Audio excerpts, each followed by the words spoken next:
ότι έγινε ανάμεσα σε δύο πολιτισμούς, τον Βρίτανη, αλλά και την Οργανωτική Επιτροπή του Πανεπιστημίου του Αλάσχαρ, στο Κάιρο, τους συνέδρους και όλους τους συμμετέχοντες. Δυστυχώς δεν μπορώ να είμαι μαζί σας, καθώς την ίδια ημέρα, 10 Οκτωβρίου του 2016, έχω διάλειμμα στο Πανεπιστήμιο της Παδίας στην Ιταλία.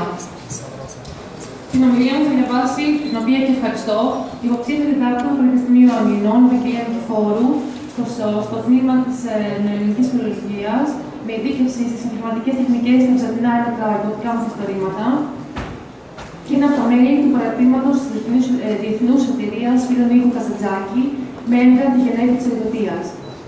Ο Νίκος Καζαντζάκης, συνομιλικός με τον Άγγελο Σκυρανό, αλλά και με τον Κώστα Βάρναλη, ο συγγραφέας της Ασκητικής και της Οδύσσειας, ο δημιουργός των μυθιστορηματικών προσώπων του Αλέξη Ζορβά και του Καπιτάν Μιχάλη, ήταν λάτρης των ταξιδίων, γεγονός που διαφαίνεται μέσα από τις πολυπληθείς εξωτερικές του εντυπώσεις από τις διάφορες χώρες που επισκέφτηκε ή άλλοτε λίγο έζησε. Η επιβλητική και πολύ βιογραφική του Καζαντζάκη μαγευόταν από τις εξωτερικές του εντυπώσεις και ειδικά από την ιδιαίτερη σχέση του με τις αραβικές και ανατολικές χώρες. Η Ανατολή προκαλούσε ανέκαθεν βαθιά εντύπωση στον Καζαντζάκη. Μιλάει για αυτή με αγάπη και θαυμασμό. Για τον Καζαντζάκη, η Ανατολή περιλάμβανε την Αφρική, την Αιγύη και τη Μέση Ανατολή, τη Ρωσία και όλη την Ασία. Δύο κίνητρα εξηγούν αυτό το δέσιμο. Το πρώτο σχετίζεται με την κριτική του για την Ευρώπη. Παρόλο που δέχτηκε ευρωπαϊκή εκπαίδευση, δεν δίστασε να επιδείξει, κυρίως πριν από το Δεύτερο Παγκόσμιο Πόλεμο, την αντιπάθειά του για τη γυραιά Ήπειρο εξαιτίας της ανόδου των εξτρεμιστικών κινημάτων και ιδεολογιών, της απεικιοκρατίας και της κυριαρχίας των ελιστικών αξιών. Το δεύτερο κίνητρο είναι ότι θεωρούσε τον εαυτό του άνθρωπο της Ανατολής, μέσω της καταγωγής και της κουλτούρας του. Τον διακαρθείχε απεριόριστος θαυμασμός για τη φύση, τους πολιτισμούς και τους λαούς που κατοικούν σε αυτό το μέρος του κόσμου. Πρόκειται για μια πτυχή της ζωής του και του έργου του που είναι ελάχιστα γνωστή. Θα παρουσιάσω τις σχέσεις του Νίκου Καζαντζάκη με τον αραβομουσουλμανικό κόσμο γύρω από τα εξής σημεία: τους κληρονομικούς δεσμούς, τα ταξίδια, τα κείμενα, την κουλτούρα, τη φύση, τους ανθρώπους και το μέλλον του αραβομουσουλμανικού κόσμου. Σε πολυάριθμες περιπτώσεις, ο Καζαντζάκης αποκαλύπτει στα βιβλία και την αλληλογραφία του αφενός τους δεσμούς που έχουν ενώσει, κατά τη γνώμη του, την Κρήτη με τον κόσμο της Αιγύπτου, αφετέρου τις ιδιαίτερες αραβικές και αφρικανικές ρίζες του. Πρόκειται για τον μοναδικό Έλληνα συγγραφέα και τη εξαιρέση του Πουκίνη του Τουμάς, τον μοναδικό σε όλη την Δύση που υπογράμμισε χωρίς δισταγμούς τους δεσμούς του με τον αραβικό κόσμο. Κατά την επίσκεψή του στους τάφους των Φαραώ στην Αίγυπτο, γράφει: οι ανασκαφές της Αμάρνας μας αποκάλυψαν πάνω στην πέτρα σκηνές πρωτοφανούς ρεαλισμού. Για πρώτη φορά στην Αιγυπτιακή τέχνη παρουσιάζεται με τόση οικειότητα, χαρά και ομοία ακρίβεια η οικογενειακή ζωή του απροσπέλαστου ως τώρα Φαραώ. Πότε είναι βυθισμένος μέσα στα χέρια του ήλιου και βλέπει να φρύσει από χαρά και ταραχή το σώμα του, πότε κάθεται στο θρόνο του και έχει στα γόνατά του τη γυναίκα του και τη φυλή, πότε μέσα στις ακτίδες πάλι του ήλιου αυτός και η γυναίκα του κάθονται και οι θυγατέρες του ανεβαίνουν στα γόνατά του και παίζουν. Τόση είναι στα έργα αυτά η φυσιολατρία και η αγάπη για το χρώμα και για κάθε κίνηση της ζωής, που ζωηρότατα θυμάσαι τις κριτικές τυπογραφίες της ίδιας εποχής. Και αν σκεφτείς πως στο έτος 1400 π.Χ. καταστράφηκε το δεύτερο παλάτι της Γνωσού και τα σκορπίστηκαν στην ξενιτιά οι τεχνίτες, νιώθεις πως πολύ πιθανόν πνοή κριτική να φύσηξε στην ολιγόχρονη αυτή αναγέννηση της άκαμπτης ιερατικής Αιγυπτιακής τέχνης. Ακολούθως, το έργο του αναφορά στον Γκρέκο αναφέρει: το σόι του χειρού μου αποσέρνει από ένα χωριό, 2 ώρες από το μεγάλο κάστρο που το λένε Βαρβάρους. Όταν ο αυτοκράτορας του Βυζαντίου Νικηφόρος Φωκάς πήρε πάλι το 10ο αιώνα την Κρήτη από τους Άραβες, μάντρωσε σε μερικά χωριά όσους Αραβίτες απόμειναν από τη σφαγή και τα χωριά αυτά ονομάστηκαν Βαρβάροι.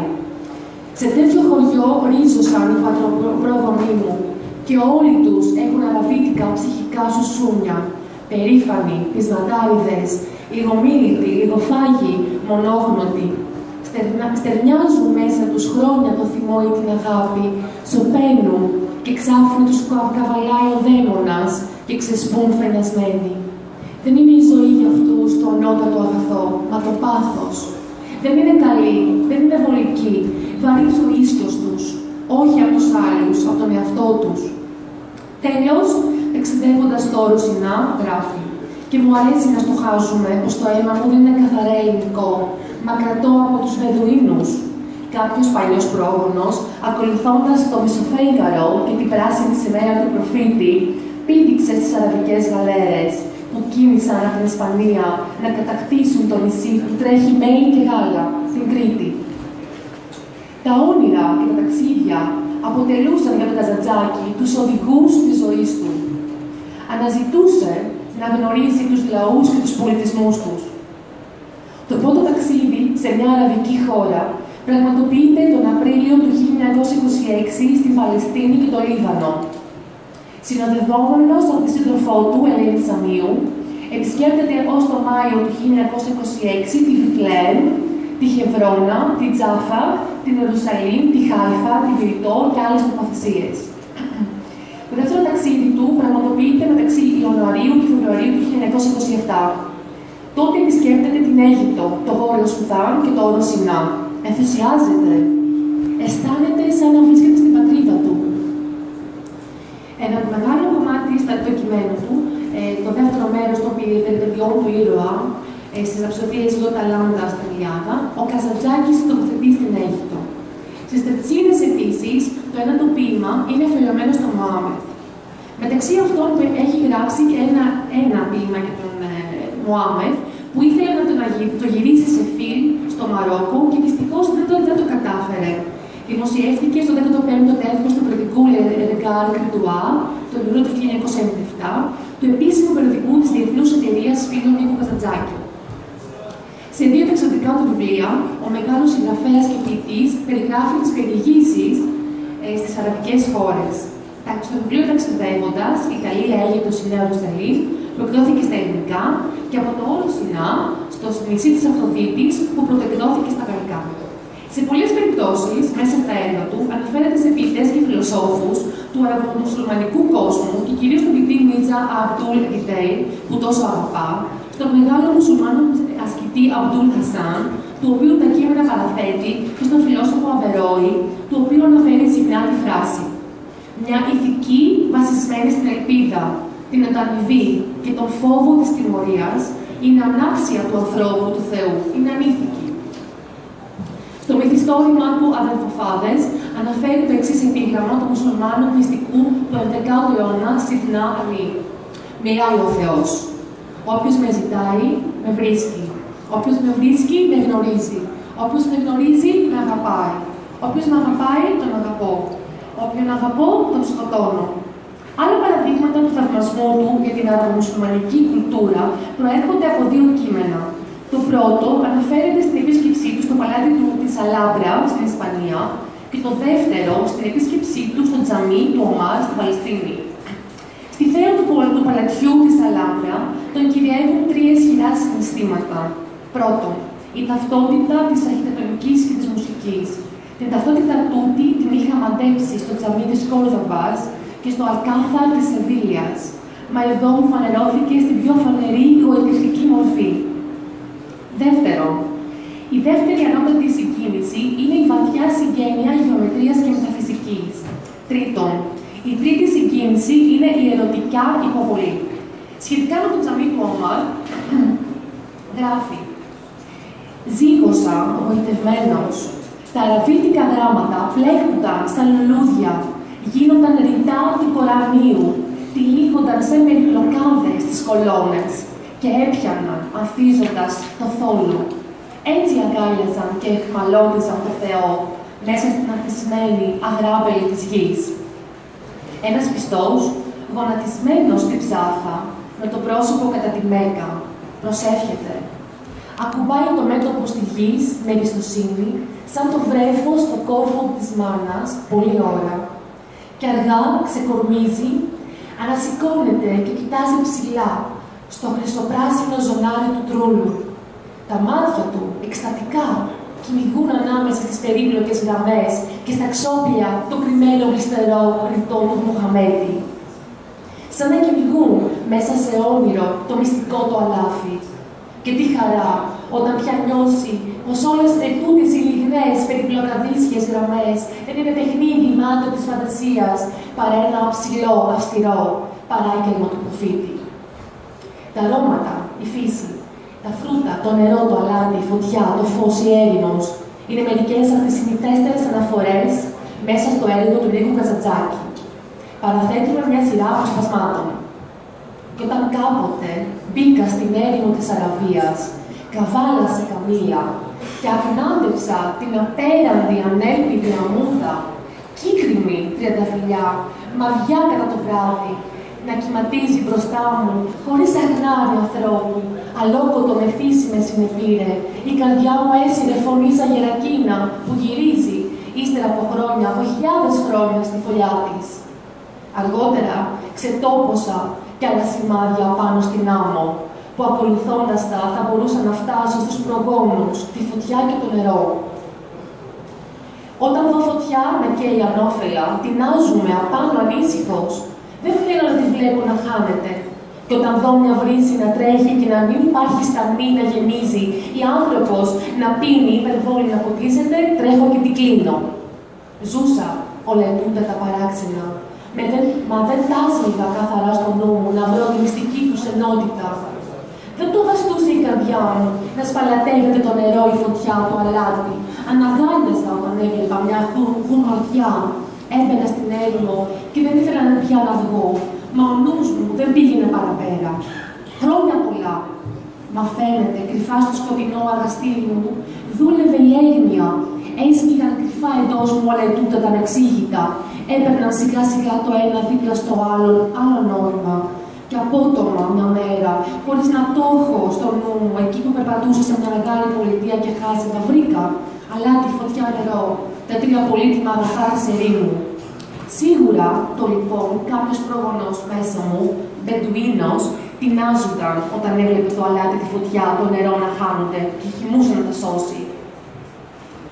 Βλέπω όλη τη Χερσόνησο της Αραβίας, από τη μια μεριά η Ερυθρά θάλασσα, από την άλλη ο Περσικός κόλπος. Αναμεσώς αγριότατα, γιγάντια βουνά και πέρα κάταστροι, αχνίζοντας η έρημος. Σήμερα, μέρα που γεννήθηκα, είμαι ευτυχής και χαίρονται τα μάτια μου, αυτό που τόσα χρόνια πεθυμούσα, την Αραβία. Αχ, Θεέ μου, πότε θα μπορέσουμε να κάνουμε μαζί όλο τούτον του βιοκύκλο της Αιγύπτου. Τούτη είναι η Ανατολή, όπως την αγαπούμε, γεμάτη φως, χρώματα, μυρωδιές και τέφρα αναρρύθμιτων γενεών που πέρασαν, υπόφεραν, αγάπησαν και αφανίστηκαν. Όταν αντικρίσω μια χρωματιά, η καρδιά μου πηδάει χαρούμενα, σαν να γυρίζει στην πατρίδα, σαν στο άμυδρο κατασκοτισμένο πετουίνικο χωριό που μονάχα στολίδι του νυχτομαρτιά. Ο Καζαντζάκης αγαπούσε τους παπλούς ανθρώπους που συναντούσε. Παραθέτουμε αποσπάσματα το έργο του.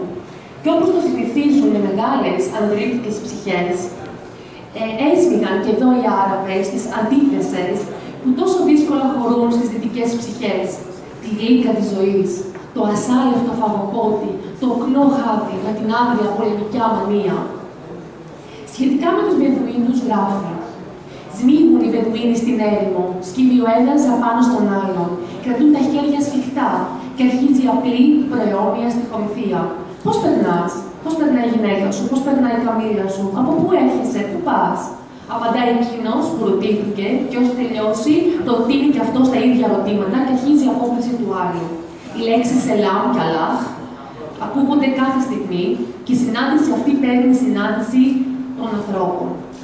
Κοιτάζω με συγκίνηση τα τέκνα της ερήμου, με τα προαιώνια τους έθιμα, με τις απλοϊκές αρπακτικές τους ψυχές. Ζουν με λίγο κουρμά, με μια χούφτα καλαμπόκι, με ένα φλιτζάνι καφέ. Το σώμα τους είναι φαγωμένο, αδύναμο. Τα πόδια τους όλο νεύρο και λιγνά σαν της κατσίκας.